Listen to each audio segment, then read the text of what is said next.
On a freezing cold day, my stepmother kicked me out of the house over a single radish. Starving and freezing, I climbed through the open window of a house someone had forgotten to close. The owner was an old woman who wasn't all there. She mistook me for her granddaughter, who had died long ago. I went along with it and moved in, and we started a life together, depending on each other. One day, I stumbled upon her journal and realized she was planning to end her life. When the cold snap hit, everyone in the village was tucked away in their warm houses. Everyone but me. My stepmother had me out in the yard, washing radishes. "Don't you slack off. It's getting cold. If we don't store some food, are we supposed to starve?" She wouldn't let me wear gloves, saying I couldn't get them clean enough that way. And no warm water. That would be a waste of fuel. My hands quickly swelled up, and I tripped while carrying the basin. Radishes scattered everywhere, rolling away like they had grown legs. I stumbled after them, but they just rolled farther and farther, finally landing in the pigpen. My stepmother stood with her hands on her hips, rolling her eyes. "You're useless. When you get married, you'll get beaten at least 3 times a day." My dad, watching from the sidelines, agreed. "Eats all day long, getting taller but not any smarter. Can't even do one little thing right. What good will you ever be? Get out and think about what you've done. Don't come back until you've learned your lesson." My stepmother purred, leaning on my dad's shoulder. "Oh honey, was I too harsh? It's for her own good. A little tough love now is better than being rejected by her in-laws later." My dad gave her waist a playful squeeze. "You're right. You're the one who knows how to raise a kid. I know she's in good hands with you." They tossed my backpack out after me and slammed the heavy gate shut. My breath fogged in the air as I rubbed my hands together, trying to generate a little heat. The old shoes on my feet, worn out from all my running and jumping, had split open at the seams. The cold air sliced at the soles of my feet like a razor blade, but I walked forward without looking back. I made up my mind. I would rather freeze to death out here than ever go back. I thought about how, before my mom was even cold in her grave, my dad couldn't wait to find a new woman. From the day my stepmother started to show, I knew this was coming. When she married my dad, she announced in front of everyone that she would treat me like her own daughter. But in private, she never gave me a kind look. She said I was too old, that it was too late for me to warm up to her, so there was no point in being nice to me. At home, she could find fault in everything I did. Even my breathing was wrong.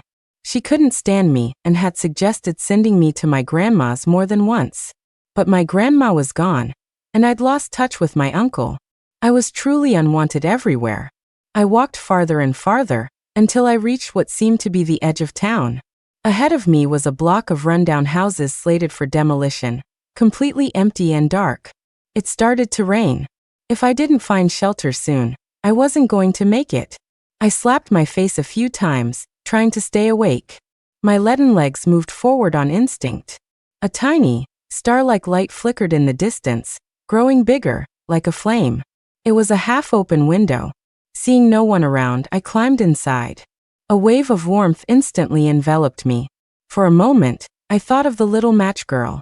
Was this a hallucination? How could a paradise like this exist? I forced my eyes open, hoping to see a table laden with hot food, and maybe even my mom. But there was nothing. I curled into a ball in the corner, clutching my backpack, and let the warmth cradle me. Before I knew it, I was asleep. "Wake up, sweetie." A pair of withered hands shook my shoulders. I looked up into a pair of cloudy eyes.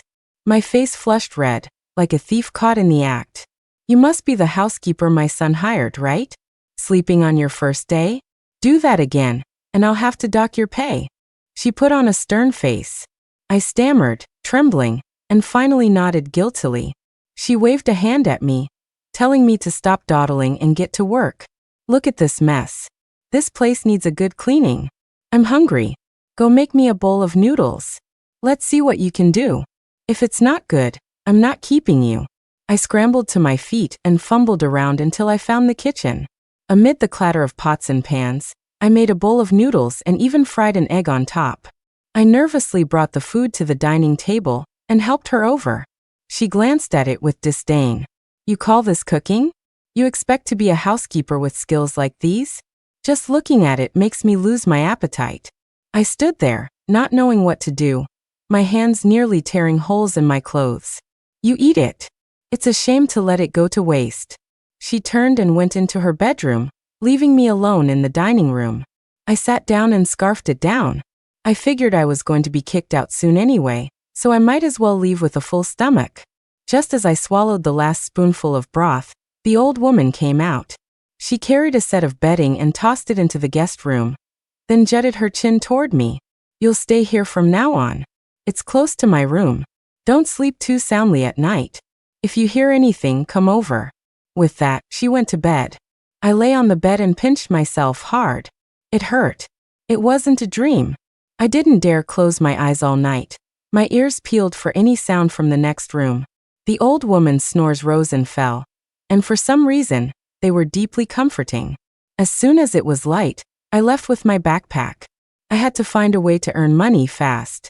I asked at several restaurants, but when they saw me with a backpack, they all turned me away. Young lady, you're a student. You should be in school. Stop messing around and go home. One kind woman wouldn't let me leave and insisted on calling the police to find my parents.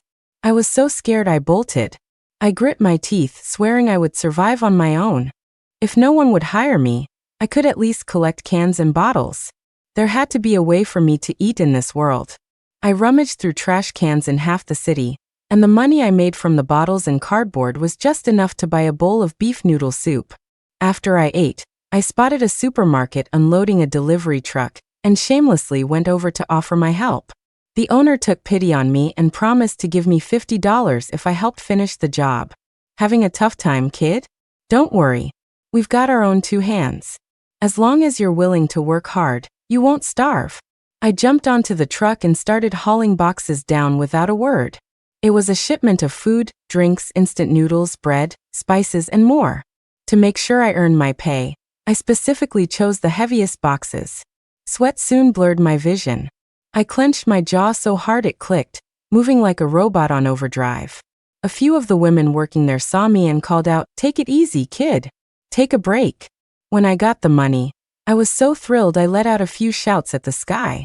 Tears streamed down my face. If my mom were still here, she never would have let her child end up like this. Someone tapped my shoulder. "Clara, I couldn't find you this morning. I was worried sick. Come on, let's go home to Grandma." I turned around and saw the old woman who had let me stay the night. Her back was hunched, her body as frail as a leaf about to fall from a tree. I asked her who Clara was. Her eyes instantly lit up. My granddaughter. I raised her myself, held her in my arms every night. "Wait, aren't you Clara?" I took her hand. "Yes, I'm Clara."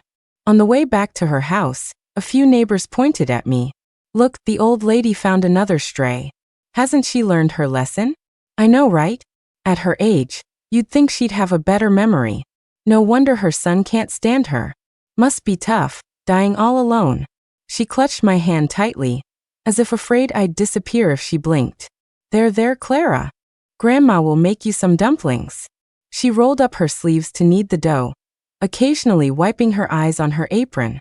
While we ate, she asked me why I had run away from home without a word. "I followed you for a while, collecting recyclables, helping people move boxes. Don't you want your grandma anymore?" A dumpling got stuck in my throat. I managed to force out the words, "Grandma, I want to go to school." Yes, of course. That's my Clara, such a good girl." With a mysterious look, she took out a bank card. "Look, Grandma has a little nest egg. Nobody knows about it. It's all for Clara's education." The card felt like it weighed 1,000 pounds in my hand. I really needed to wake up from this dream. We were complete strangers. I couldn't accept such a huge gift. Besides, she was old. I didn't know if she would even be around for me to repay her one day. I helped her to the sofa and put the card back in her pocket. "I'm sorry, Grandma. I'm not Clara. You've got the wrong person. I want to go to school, but I can't trick you while you're not well. I'm a hard worker, see? In just one day, not only did I not go hungry, I earned $50. Trust me, I can do this. Once I get through this winter, I'll be like the dead grass on the mountains. I'll grow back." Her eyes grew more and more confused. Her hand, like dry bark, stroked my hair, then squeezed my arm. She leaned in close, as if trying to get a better look at me. You are Clara. Don't you think I'd recognize the girl I raised myself? She held the card out to me again, but I shook my head firmly. She suddenly broke down. You still hate me, don't you? I remember that winter. It was just as cold as this one. I took in a man who was freezing to death. I just wanted to save his life, but I never thought that when he woke up, he would set his sights on you. Oh, my Clara. You were so young. I can't even imagine how you survived something so horrible. Hate me. Everyone should hate me. Your father hasn't come to see me in almost 10 years. It's all my fault. She clutched the fabric over her chest, her breathing so strained that her face turned purple. Suddenly, she grabbed a fruit knife from the table and plunged it into her own thigh. I'm the most useless grandmother in the world. The sight made me scream. I threw myself forward, snatched the knife away, and pulled the hysterical woman into a tight embrace. Grandma, I'm Clara. I don't hate you, I really don't. I patted her back, and she gradually calmed down. She curled up in my arms like an old cat. I put her to bed and while tucking her in, I found a notebook. Zhou Ping's memos. So her name was Zhou Ping. From now on, I'd call her Grandma Zhou. The first sentence read, my head is getting fuzzier and fuzzier lately. I should write down what I need to do while I'm still clear. I flipped to the most recent entries. I'm old. Nothing left to write. Sigh. Why am I still breathing? I had it all planned out last time. How to leave. How did my muddled brain forget even how to die? Maybe I'll die next year. My son is finally talking to me again. He even hired a housekeeper for me. What housekeeper? It was a lie. She worked one day and ran off. Whatever. There's no point in living. No, I have to find Clara. I remember she was staying here last night. It was a thick notebook, but there wasn't much written in it. Perhaps the past was too painful to remember, and the future held no promise worth writing about. Grandma Zhou, it seems like we were destined to find each other. You gave me a roof over my head when I was on the streets. So when you're all alone, let me be the one to stay by your side. The next day, she looked at me with surprise when she woke up. Who are you? What are you doing in my house? I smiled and started combing her hair. Grandma, it's me, Clara. The sun is shining today. Let me take you out for a walk. There was a knock on the door. I opened it to find a man glaring at me, his teeth clenched. Who the hell is this stray kid? How dare you pretend to be my daughter? I looked awkwardly at Grandma Zhou, frozen, not sure if I should stay or go. He strode in and plopped onto the sofa, crossing his legs casually and waving Grandma Zhou over. Grandma Zhou seemed terrified, trembling as she hid behind me. Old woman, you've lived in this house long enough, haven't you? I'm short on cash and I'm planning to sell it. Life's not going to be so comfortable for you anymore. He dug in his ear with his pinky finger, then shot me an impatient glare. Hey, you stray kid. Gotan sensa. Can't you see we're talking about family business? Get the hell out. Being yelled at like that stung. After all, it was their home. My face burned with shame. As I turned to leave, Grandma Zhou grabbed me in a death grip. Clara, don't go. Don't leave Grandma. The man across from us exploded. Who's Clara? Are you senile? Our Clara has been dead for years. You killed her, remember? The veins on his forehead bulged as he pointed a finger at Grandma Zhou's head, his roar shaking the room. Grandma Zhou clutched her chest, gasping for air. She spun around a few times and then collapsed. I panicked, not knowing what to do. On pure instinct, I pressed the spot under her nose. She took a long, shuddering breath and slowly opened her eyes. My heart finally settled back into my chest. David, search your conscience. Can you swear to God and say that I was really the one who hurt Clara? That monster. Wasn't he the one you brought to this house? David's eyes darted away. He turned his head and silently lit a cigarette. Grandma Zhou's cloudy eyes suddenly became bright. She stood up, using my hand for support, her posture straight and proud. This house is mine. As long as I'm alive, you can forget about getting your hands on it. David stubbed out his cigarette and looked at her in disbelief. Is your head clear now? Have you been skipping your medicine? Mom, I'm your son. You have to help me. I owe a lot of money this time. If I can't pay it back, They'll cut off my hands and feet. Grandma Jo slapped him across the face. Does your wife know? She can't find out. She'll definitely divorce me. She's bailed me out so many times over the years. If this gets out, her family will kill me. Mom, I've got it all figured out. You just tell everyone you have cancer and need money for treatment. That way, selling the house will make perfect sense. It's not like you haven't taken the fall for me before. What's one more time? You're my mother, after all. Grandma Jo stomped her foot in fury. I'm your mother, so I owe you my whole life? You made the mistakes, but you took advantage of my confusion, brainwashing me day after day, spreading rumors everywhere until everyone was pointing fingers at me. Even I started to believe it. But I have my clear moments. A few months ago, I had someone look at the pills you were giving me. They're not good for me. I stopped taking them, and my mind has been getting clearer every day. All the wicked things you've done, they're all coming back to me, one by one. Right after you got married, you decided you were too good for this old woman. You and your wife went around ruining my reputation, until I was known as the monster-in-law of the town. Then you had a child, weaned her at 3 months, and dumped her in my lap so you could go enjoy your life together. I was her nanny for all those years. And when something happened to Clara, you were so scared of your wife that you blamed me for everything. Your wife was so angry she tried to come at me with a kitchen knife. Have you forgotten? David's face was pale. He screamed for Grandma Jo to shut up. He lunged forward wildly, but I was quick and jumped in front of Grandma Jo. The big, burly man took his anger out on me, grabbing me by the collar and slamming me to the ground. My head hit the corner of the table. A warm liquid trickled down my scalp. Grandma Jo shrieked dramatically, "You killed her." David frantically clamped a hand over her mouth. Don't say that. I just pushed her lightly. It's not that serious. I have to go. I'll be back in a couple of days.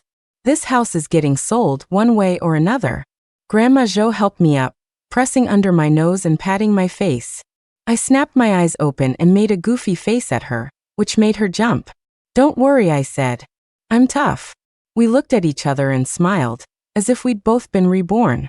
Grandma Jo, is your mind really clear? She scratched her head. That David is good for something after all. A sight like him could piss off a corpse back to life. He provoked me so much my head actually cleared up. Ha ha ha. No, I have to write down all the terrible things he's done while I can still think straight. Otherwise, I'll forget again in a few days. When I brought her a pen and paper, she waved them away as too much trouble. Instead, she took my hand and began to recall the past.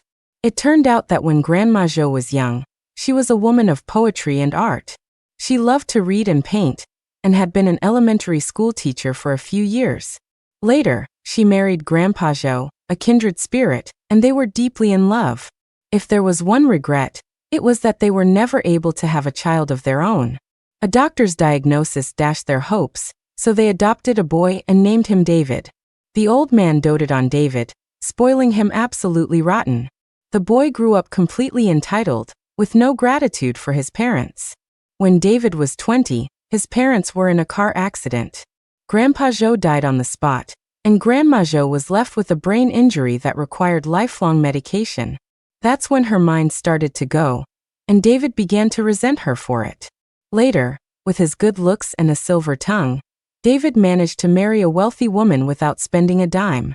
They called it getting married, but he basically married into her family, living in his in-laws' house and only remembering his mother when he was broke.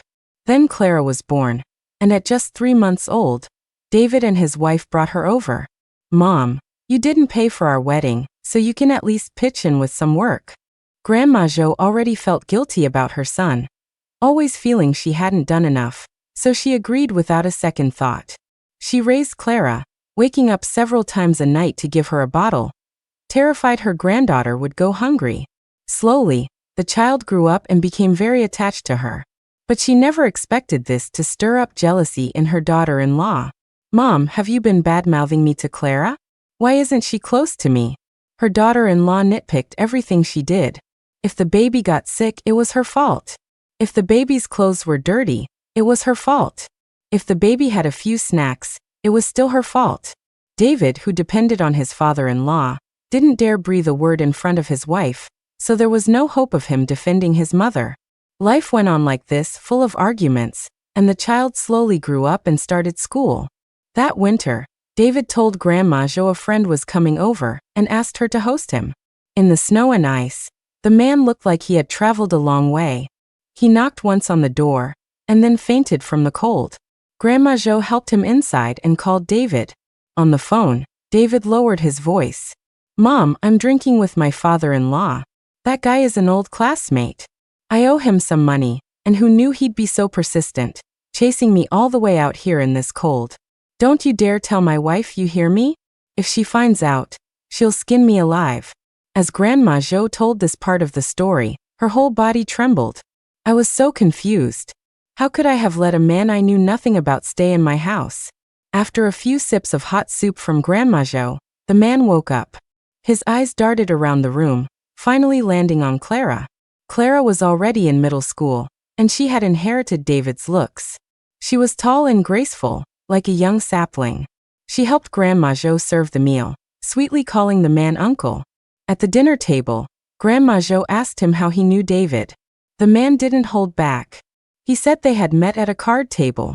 David was a terrible player and always lost, so he'd given him a few pointers, and they became best buds. "That son of yours, he's a real slippery eel. It's time for him to pay me back. I've tracked him all the way to his home. If he doesn't show his face, what's he trying to pull?" A fire of anger flared inside Grandma Jo. She wanted to grab a stick and chase the man out immediately. She started clanging pots and slamming bowls, her face turning sour. "David isn't here. Finish your food and get out," she ordered. The man picked his teeth with a toothpick, acting as if he hadn't heard a word. "His old mother and his daughter are here. I don't believe for a second he won't show up." Grandma Jo grabbed Clara and ran for the door in fear. The man chased after them, grabbed a mop, and swung it at Grandma Jo's head. She collapsed. When she came to, the house was in chaos. David was weeping, telling his sob story to a crowd of people. "Everyone, you be the judge. Isn't this old woman crazy? She acts all kind and saintly outside, bringing strangers into her home, but behind closed doors, she's a monster. Our Clara is so scared of her she doesn't even dare to take a piece of meat at the dinner table. My poor Clara." Grandma Jo's head was still spinning when she saw her daughter-in-law charging at her with a kitchen knife. After people held her back, the daughter-in-law plopped down on the floor and began spewing venomous accusations. "This mother-in-law of mine looks like a saint, but is as poisonous as a snake. What did I ever do to her? Why did she have to hurt my daughter?" Grandma Jo felt the world spin. Everyone was blaming her, but she couldn't remember what had happened. She looked at me, tears streaming down her face. At that moment, I really believed I had hurt Clara. I couldn't remember anything, and everyone said it was me. Even I believed it. I've carried that blame for so many years that the lie started to feel like the truth. After getting it all out, Grandma Jo slapped her thighs and let out a mournful cry.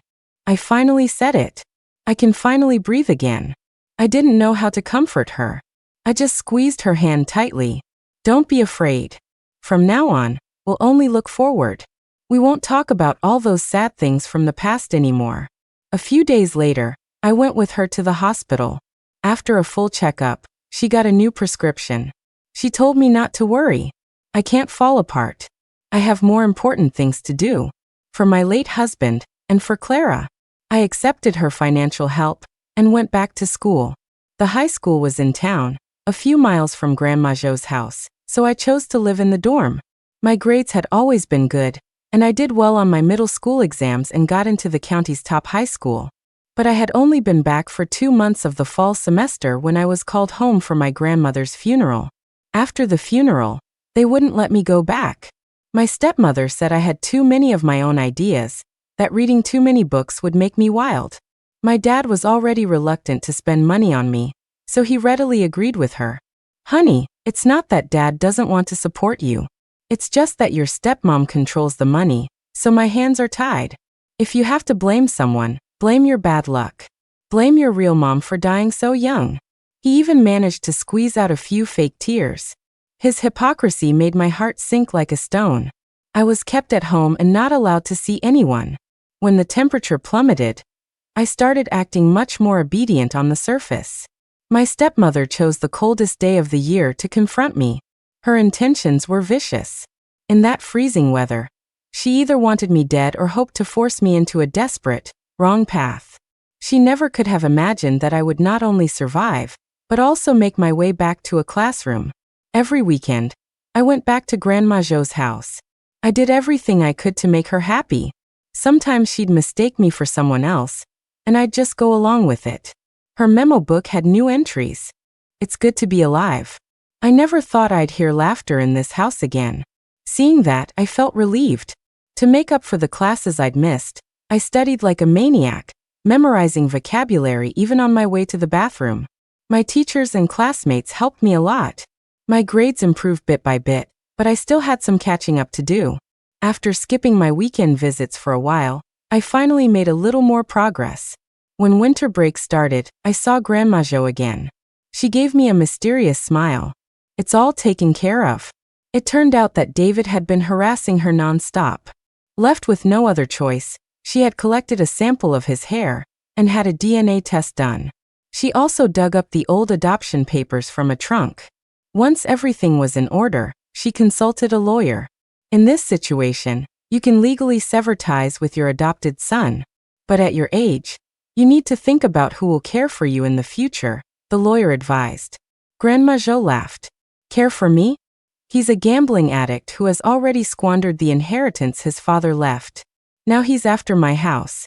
If I don't draw a line in the sand, I'll end up homeless under a bridge. Can I really count on someone like that? David, of course, refused to agree.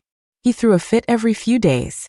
The neighbors couldn't stand it anymore and notified David's wife, Amy. When Amy arrived, she happened to overhear Grandma Jo and David rehashing the past, and a seed of doubt was planted in her mind. Amy was a fiery woman and couldn't swallow such an insult. She quickly dug up all of David's dirty secrets. He knelt before her, crying his eyes out, but it didn't stop his father-in-law from coming down on him hard. He lost his job, and his car and house were taken away. Amy cut him loose without a second thought, kicking him out of her life. His misfortunes twisted his mind completely. He repeatedly came to the house to beat Grandma Jo, and it was all caught on camera. Grandma Jo used the evidence to get a restraining order, and then successfully terminated the adoption. David hit dead ends everywhere he turned and spent his days wandering the streets. One night, he got drunk and harassed a woman. He was caught and beaten half to death. His attackers left him there, and when David was found the next day, he had frozen solid. After telling me all this, Grandma Jo fell silent for a long time. Her face showed no sign of triumphant revenge, only a deeper sorrow. That night, she added another entry to her memo book. Sigh. I've lived a whole life, and in the end it was all for nothing.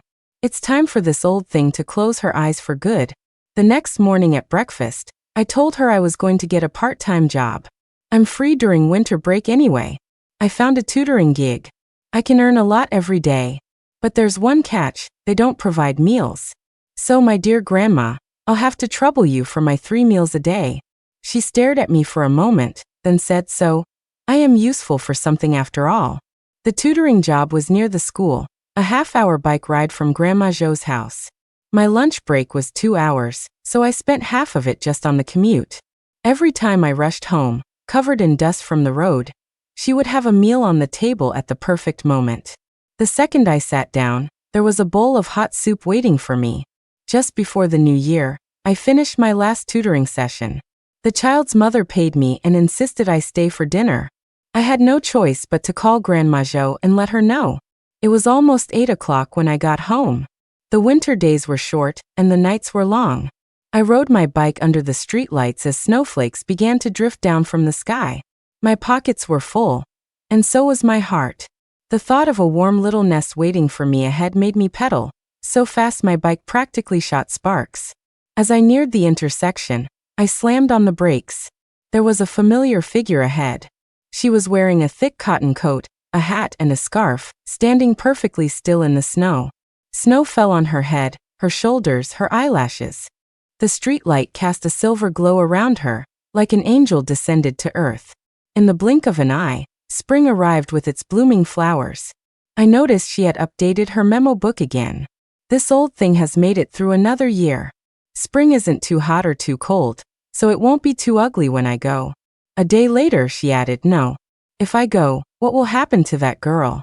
When I came home for the weekend, I linked my arm through hers and whined playfully. Grandma, the food at school is awful. My stomach hurts from hunger all the time. I clutched my stomach dramatically, pretending to be in pain. She looked worried. Really? Maybe we should talk to the school and have you come home for meals every day. I had a little money left over from my part-time job after paying my tuition, so I bought her a small silver ring. She put it on and admired it from every angle, grinning from ear to ear. Look, my granddaughter bought this for me. Isn't it beautiful? A passing neighbor pursed her lips and tried to burst her bubble, saying she'd been bought off with a cheap trinket. They quietly pulled Grandma Jo aside. You really are getting senile. Treating a stray girl from who knows where like a treasure. Don't be fooled by her age. She's definitely got a scheme. Grandma Jo ignored their winks and whispers, waving a hand dismissively. What do you all know? This girl is a good kid. The group was relentless. Your son is gone. What are you going to do now? She replied, I'm not afraid. If I have to, I'll go collect scrap to survive. It's not like I'm depending on you to feed me. Why are you so worried? After we left the crowd, I gave her a thumbs up. She patted my head. You've got a real talent for it, you know. Sharp eyes too. It only took you half a day to map out all the trash cans in the city. If I ever do have to collect junk, you'd be my human radar. I suggested she move out of there. People's prejudices are hard to change, and with a long road ahead, we couldn't keep absorbing all that negativity. She rented a studio apartment near my school and cooked for me every day. At every mealtime, her figure could be seen pacing at the school gate. We were constantly on each other's minds. A single glance was enough to know the other was safe. Nourished by all kinds of delicious food, we both started to get rounder. When you're loved, you just sort of bloom. We were both putting on happy weight. High school was intense and fulfilling. I wound myself up like a clock, determined to fight for my future. When I went to take my college entrance exams, all the other students had their parents with them. I wasn't the least bit envious.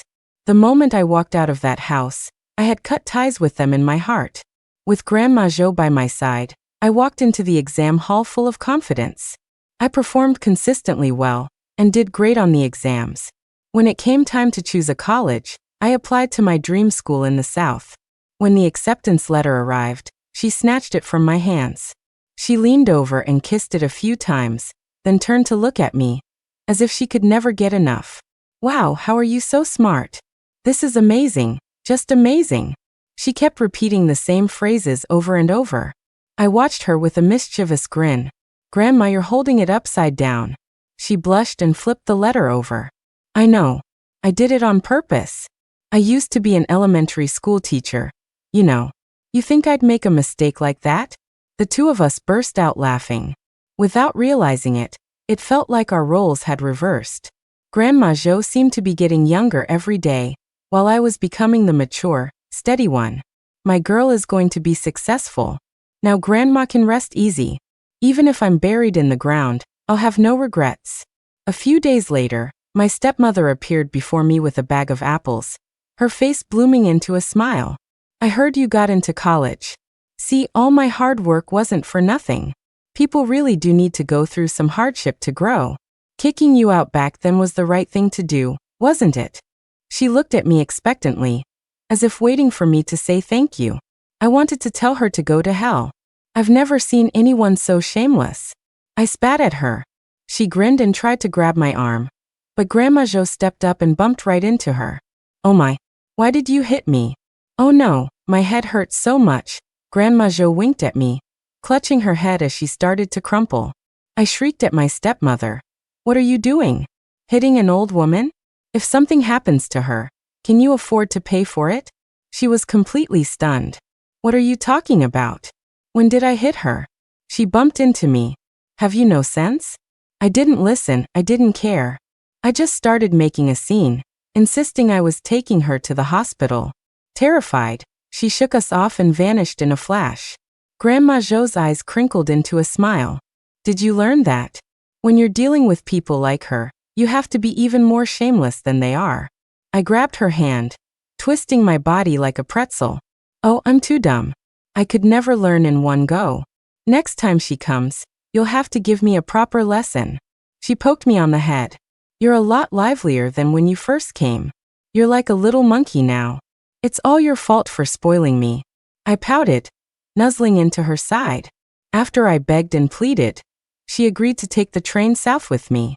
At first, she refused no matter what. I put on a pitiful face and started to cry. I've never traveled so far before. What if I run into bad people? You have to come with me, or I'll be too scared. I managed to coax her into coming with me to a strange new city. We rented an apartment, and after we got everything settled, I unlocked a shared e-bike and told her I was going to give her a tour of my campus. She sat on the back like a little kid, her arms wrapped around my waist, her giggles echoing through every corner. I can't believe it. I never thought I'd get to walk on a university campus in my lifetime. If I closed my eyes for good tomorrow, I'd die happy. Don't say that. I pretended to be angry. Don't even joke about it. We came all this way. We don't know anyone here. I'm counting on you. You have to take good care of yourself. If anyone bullies me, you have to have my back. She nodded cheerfully, patting her chest to reassure me. After graduation, I found a good job. Grandma Jo got older. She would still mistake me for other people from time to time. In her mind, I was all sorts of different people, and I accepted every role without question, agreeing to be whomever she thought I was. She had something to look forward to in life and became a cheerful mascot that everyone around her adored. A year later, her memo book was updated. I've been feeling off lately. Counting on my fingers, I guess I'm 73. There's an old saying about 73 and 84. Even if death doesn't come for you, you go on your own. I've lived this long. It's more than enough. She collapsed. On the way to the hospital, my hands were trembling. I had never been so scared. This woman, a stranger I had met by chance, had given me all her warmth. Was it really time to say goodbye? In the emergency room, doctors and nurses were a flurry of activity. I felt like all the air had been sucked out of me, and I slumped to the floor. I grabbed a doctor's white coat, repeating over and over, "Save her, please save her. Don't give up, please don't give up." When Grandma Jo was wheeled out, she was covered in tubes. I threw myself onto her and sobbed. "Grandma, don't go. I'm not even married yet. What if I end up with a jerk? What if I get a monster-in-law? A useless person like me will get beaten 3 times a day. You have to wake up and have my back." Exhausted from crying, I closed my eyes and dozed off. In my dream, I was back in that winter. That hand, like dry bark, was stroking my head. I jolted awake. It wasn't a dream. Grandma Jo's hand was on my head. She was awake. My face was sticky with snot and tears. My mouth opened and closed a few times, but no sound came out. "Young lady, I remember now. You're not the housekeeper my son hired, and you're not Clara. Who are you? Why did you climb into my house in the middle of the night? Your clothes are so thin, and your shoes are falling apart. Aren't you cold? Here, let Grandma warm your hands." I held out my hand. She blew her warm breath on it, telling me not to be afraid. "I'm not scary. Why are you trembling? I have a granddaughter, you know. She's about your age. We're so close." Her eyes gazed into the air, as if searching for something. "Where is my Clara? Where did she go? Why hasn't she come to see her grandma?" I cupped her face in my hands, like I was holding a priceless treasure. "Grandma, I am Clara. How could you not recognize your own granddaughter?" She stared at me for a long time, and a sweet smile spread across her lips. "That's right. This is my granddaughter. How could I ever forget?" The night grew deep. She closed her eyes happy. I believed that now, she had a new reason to hold on. She couldn't bear to leave me. She would live to be 100. The end.